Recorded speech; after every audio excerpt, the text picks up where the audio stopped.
Burning stocks में sir सबसे पहले तो आज एक बंधन बैंक को डिस्कस करना बहुत जरूरी है। 15% का कट आ गया। नंबर्स में कोई दिक्कत नहीं, कोई परेशानी नहीं, केवल गाइडेंस से बाजार को इतनी चिंता हो गई कि स्टॉक 15% से ज़्यादा लुढ़क गया। अब करना क्या है सर, जिनके पास हैं और जो देख रहे हैं बाहर बैठ के कि इतनी बड़ी गिरावट आ गई?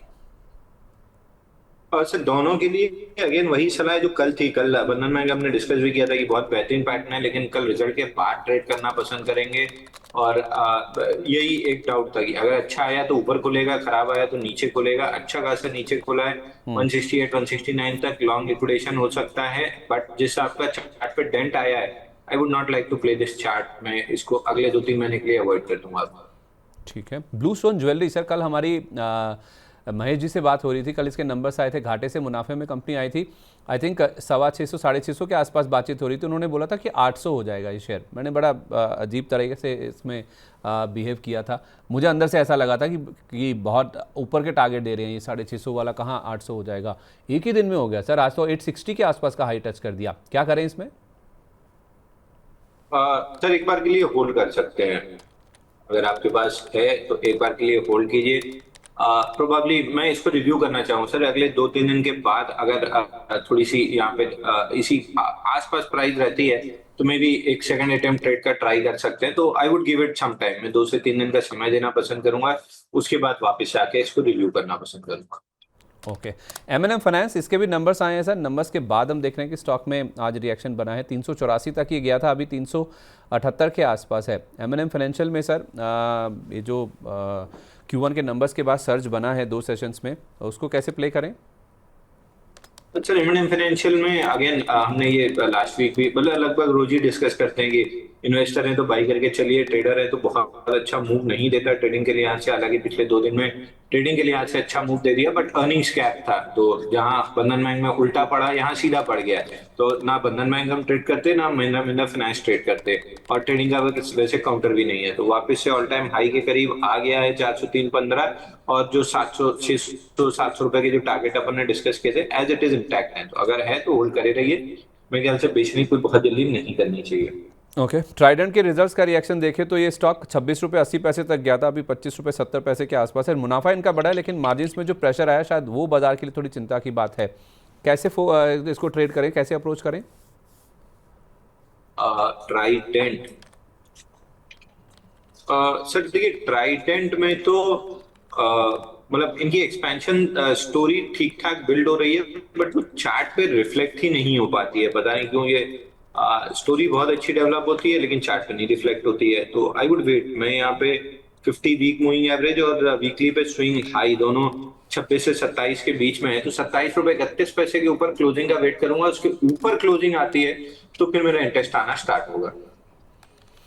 ओके, ठीक है। 2 रिजल्ट्स और हैं सर जिस पे फोकस करना चाहिए। एक है इंडिया मार्ट इंटरमेश, जिसको लेकर हमने पहले भी कई बार बातचीत करी। बड़े बड़े लंबे लंबे टारगेट्स आपने भी और आई थिंक प्रदीप जी ने भी दिए हैं। कल इनका रिजल्ट आया सर, मुनाफा 12% बढ़ा इनका, और ये ईयर ऑन ईयर बेसिस पे है। लेकिन क्वार्टर बेसिस पे अगर आप देखेंगे तो इनके मुनाफे में ऑलमोस्ट 3.5 गुना के आसपास का जंप है। 172 करोड़ का नंबर जो उन्होंने रिपोर्ट किया। अब इस नंबर्स में बाजार को क्या पसंद नहीं आया, आई डोंट नो। या तो फिर साथ में खबर आ गई कि सब्सिडरी जो है इनकी इंडिया मार्ट फाइनेंस, उसके गठन को बोर्ड ने मंजूरी दे दी है। फाइनेंशियल सर्विसेज कारोबार से जुड़ी हुई कंपनी होगी, जो कि सपोर्ट यूज़र एंगेजमेंट का कामकाज भी करेगी इनके लिए। तो एक इंडिया मार्ट इंटरमेश, और दूसरा नतीजों के बाद आवास फाइनेंसर्स, ये भी गिरा है बावजूद इसके कि 23% मुनाफा बढ़ा इनका। एनआई में भी 16.5% के आसपास का जंप है। इन दोनों स्टॉक्स को सर रिजल्ट्स के बाद अब कैसे अप्रोच करें?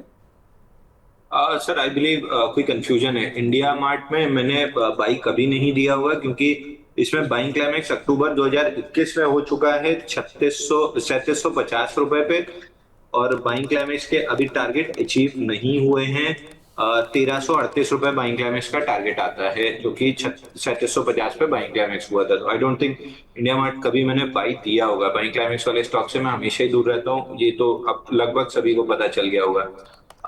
तो आई बिलीव 1338 जो टारगेट है बाइंग क्लाइमेक्स का, ये आते हुए दिख रहा है। आवास फाइनेंशियल में रिवर्सल बनने की कोशिश जरूर है, बट 1540 इसके ऊपर आवास फाइनेंशियल टिकता है तो मेरा इंटरेस्ट आना स्टार्ट होगा। तब मैं एक बाउंस बैक 1750 के लिए प्ले कर सकता हूँ, बट वो बाउंस बैक ही रहेगा, नॉट अ स्ट्रेंथ। तो मैं जनरली रिलेटिव स्ट्रेंथ प्ले करता हूँ, ये रिलेटिव स्ट्रेंथ नहीं है। तो बाउंस बैक आपको प्ले करना है 1520 1540 निकले 1740 1750 तक के लिए प्ले कर सकते हैं। ठीक है, वो अच्छा वो E2E नेटवर्क था, ये हाई टिकट साइज़ वाला काउंटर था। मैंने आपके पीछे के कॉल्स देखे सर।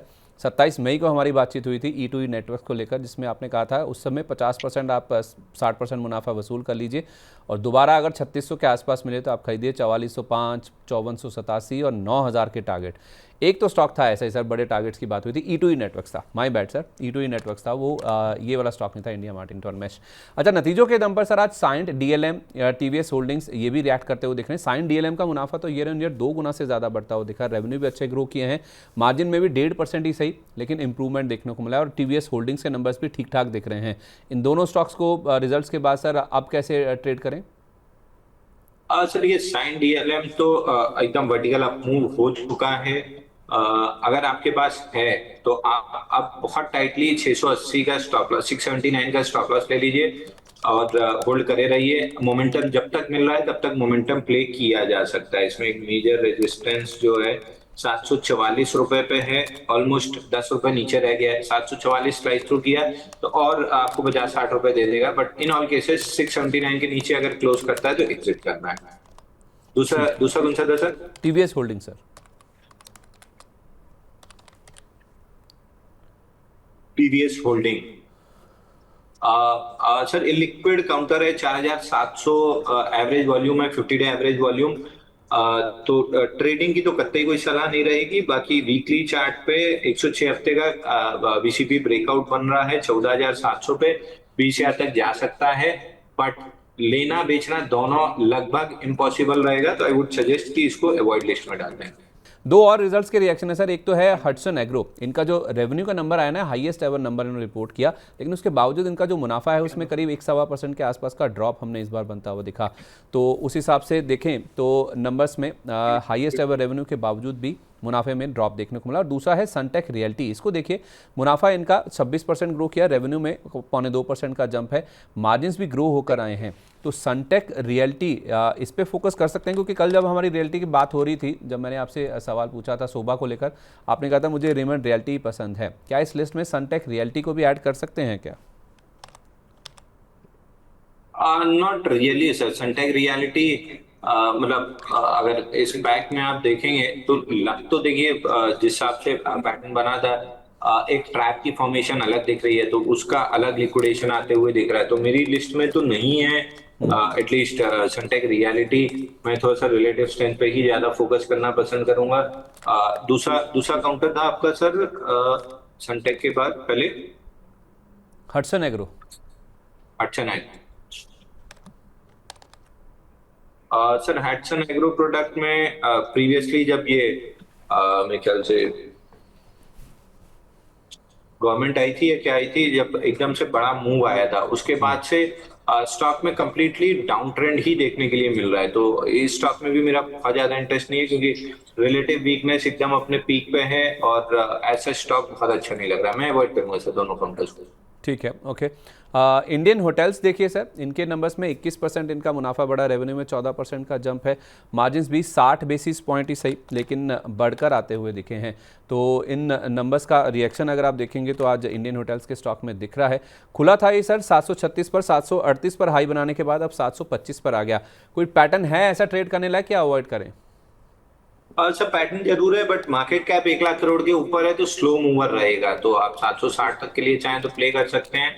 बाकी मेरे को नहीं अच्छा लग रहा। मैं होटल स्टॉक्स में ऑलरेडी ब्रेकआउट्स फेल हुए हैं, तो मैं अवॉइड करके चलूंगा।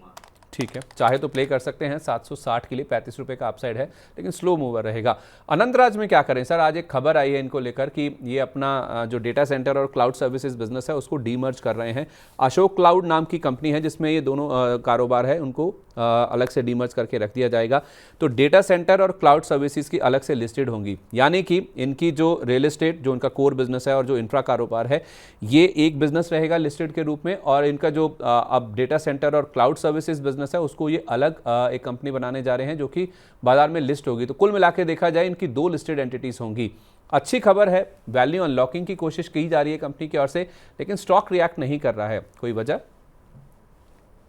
सर देखिए स्टॉक ऑलरेडी काफी बार लॉन्ग ट्रैप बना चुका है। हालांकि इस बार 587 का ब्रेकआउट और 610 का रेजिस्टेंस दोनों क्रॉस हुआ है। आज की कैंडल थोड़ी खराब है, अगर 610 605 की जोन के नीचे आके क्लोज करता है तो फिर ये ब्रेकआउट फेल हो जाएगा।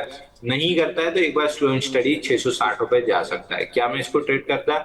मेरा फिर वही जवाब है जो मैं बजट के आसपास से देते आ रहा हूँ, मैं E2E नेटवर्क ही प्रेफर करूंगा, मैं अनंतराज नहीं प्रेफर करूंगा। ठीक है, सैजिलिटी इंडिया देखिए सर, सैजिलिटी इंडिया के भी नंबर्स आए हैं। नंबर्स के बाद हम देख रहे हैं कि स्टॉक के ऊपर आज रिएक्शन देखने को मिला है। 41 रुपये के आसपास है सर ये शेयर सैजिलिटी इंडिया का। इसमें कोई फॉर्मेशन ऐसा कि खरीदा जा सकता है ये शेयर, या फिर अभी वेट करें?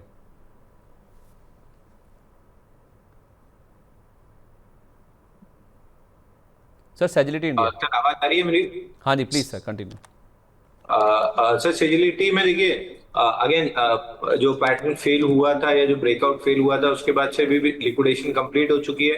हायर लो की फॉर्मेशन अभी तक नहीं हुई है, तो वीकली 50 वीक मूविंग एवरेज 43.5 पे, कम से कम इसके ऊपर जाए तो कुछ ट्रेड करना स्टार्ट करें। तो सेजिलिटी भी आउट ऑफ लिस्ट है, कोई रिलेटिव स्ट्रेंथ नहीं है, कोई मोमेंटम नहीं है, कोई पैटर्न नहीं है, तो किसी भी वजह से स्टॉक वॉच लिस्ट में नहीं आ रहा है।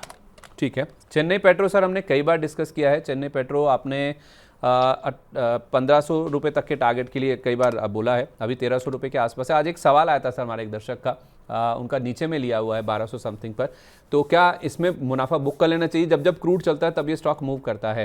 1500 के लिए अभी भी बने रहे इंटैक्ट है टारगेट?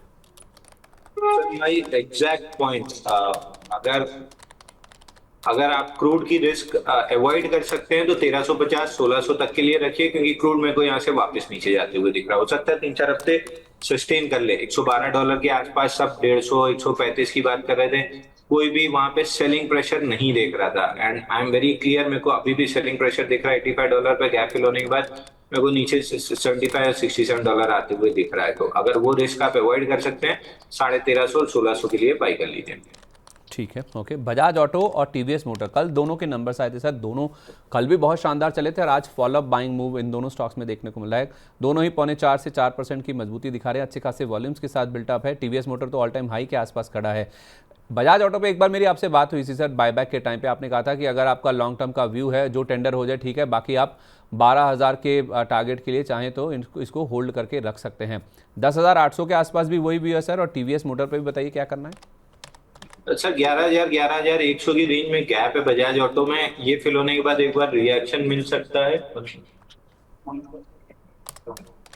ये फिल होने के बाद एक बार रिएक्शन मिल सकता है, बट उसके बाद जब चलेगा तो 12,000 के आसपास आराम से निकल जाएगा। तो मैं 11,100 के आसपास जो रिएक्शन आएगा उसमें बहुत छेड़छाड़ के मूड में नहीं हूँ, 12,000 तक के लिए प्ले करना चाहिए। टीवीएस मोटर भी मेरे को ऑल टाइम हाई आते हुए दिख रहा है, मतलब ऑल टाइम हाई आ ही गया है, आ चुका कल है। देखा था मैंने, ऑल टाइम हाई आ चुका है सर। ये अब 4200 की तरफ निकलेगा। ठीक है, ओके। टीवीएस मोटर आज 4200 की तरफ बढ़ता हुआ नजर आ सकता है। सर कोई नया स्टॉक आज के लिए, कोई नया रिकमेंडेशन? सर आज तो नहीं है, लेकिन हाँ श्योरली प्रोबेबली अगले हफ्ते में करेंगे। आज अपोलो जो बाई दिया है, बट आई वुड सजेस्ट कि एक आध हफ्ते थोड़ा सा वेट कर लीजिए, इसके बाद अगले हफ्ते से ठीक ठाक काम करेंगे। अच्छा ठीक है, और ओके। कल प्रोबेबली अगले हम्म, अगले फ्राइडे जरूर मेरे साथ जुड़िएगा, 31 जुलाई। I have a big announcement to make. Okay, 31 जुलाई को, ठीक है। तो SBCL जो आपने कल बोला था उस कल पर स्टॉप लॉस कट गया सर, स्टॉप लॉस गया सर। ओ ओके, मतलब नहीं 730 रुपये। सॉरी, 730 का स्टॉप लॉस था, अभी बचा हुआ है। 730 के स्टॉप लॉस से होल्ड कर सकते हैं। आज इनसाइड बार की फॉर्मेशन है, कल की रेंज के अंदर ही चल रहा है। 730 कटे तो एग्जिट करना है, no negotiation with stop loss. मतलब वही बरकरार है ना 730 का स्टॉप लॉस, कोई छेड़छाड़ हाँ, तो नहीं है ना? 730 का स्टॉप लॉस होल्ड। चलिए ठीक है, ओके। और रेमंड रियल्टी में भी बने रहे, कोई दिक्कत नहीं है? हाँ आराम से बनेगा। ठीक है, ओके। बहुत शुक्रिया आपका सर, जितने भी स्टॉक्स को लेकर आज बातचीत हुई है। कोई disclaimer sir? Sir index stock जिस पे भी बात हुई है, कोई भी पर्सनल पोर्टफोलियो में नहीं है, कंपनी और क्लाइंट के पास हो सकते हैं, बट किसी तरह का कोई कॉन्फ्लिक्ट ऑफ इंटरेस्ट नहीं है।